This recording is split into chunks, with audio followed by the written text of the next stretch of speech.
दोस्तों, कैसे हैं आप लोग। उम्मीद करता हूँ ठीक ही होंगे।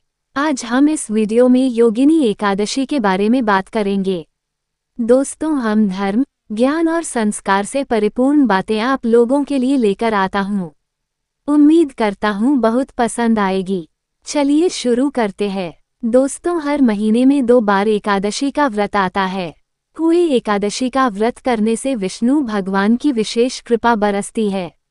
एक एकादशी व्रत का फल 1000 साल तप के बराबर माना गया है और इस वीडियो में हम योगिनी एकादशी की बात करेंगे।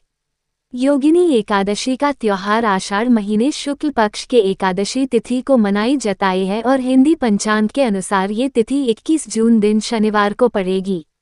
योगिनी एकादशी का विशेष महत्व बताया गया है। तीनों लोकों में इस एकादशी का अत्यधिक महत्व दिया गया है, क्योंकि इस दिन भगवान विष्णु और मां लक्ष्मी की विशेष कृपा होती है।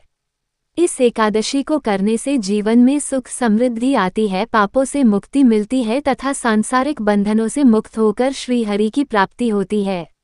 एकादशी तिथि के दिन दान करने का विशेष महत्व है, तो ऐसे में योगिनी एकादशी के दिन पूजा करें और मंदिर या गरीब लोगों में अन्न, धन और कपड़े आदि चीजों का दान जरूर करें। धार्मिक मान्यता के अनुसार इन चीजों का दान करने से साधक को धन की प्राप्ति होती है तथा साथ ही मां लक्ष्मी की प्रसन्न होती हैं। योगिनी एकादशी पर आधारित कहानी। युधिष्ठिर ने भगवान श्री कृष्ण को पूछा, हे माधव, सांसारिक बंधनों से मुक्ति से सुख समृद्धि का क्या मार्ग है। तन भगवान श्री कृष्णा ने उन्हें ये कहानी बताई कि स्वर्ग की अलकापुरी नामक नगरी में कुबेर नामक राजा राज करता था। वह महान शिव भक्त था। उसके यहाँ हेम नाम का एक माली पूजन के लिए रोज फूल लेकर आता था। हेम की विशालाक्षी नाम की सुंदर स्त्री थी। एक दिन वह मानसरोवर से पुष्प ला रहा था, लेकिन कामासक्त होने के कारण वह अपनी स्त्री के साथ हास्य विनोद तथा रमन करने लग गया, जिसके कारण वह पूजा के लिए जल्दी फूल लेकर नहीं जा पाया और काफी देर हो गई। पूजा में विलंब होते देख राजा कुबेर ने सेवकों को माली के न आने का कारण जानने के लिए भेजा। तब सेवकों ने पूरी बात आकर राजा को सच सच बता दी कि माली तो ससंशय विनोद में मस्त है।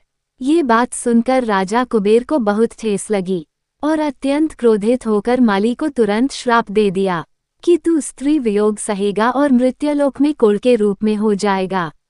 कुबेर के श्राप से हेम माली का स्वर्ग से पतन हो गया और वो उसी क्षण पृथ्वी पर गिर गया।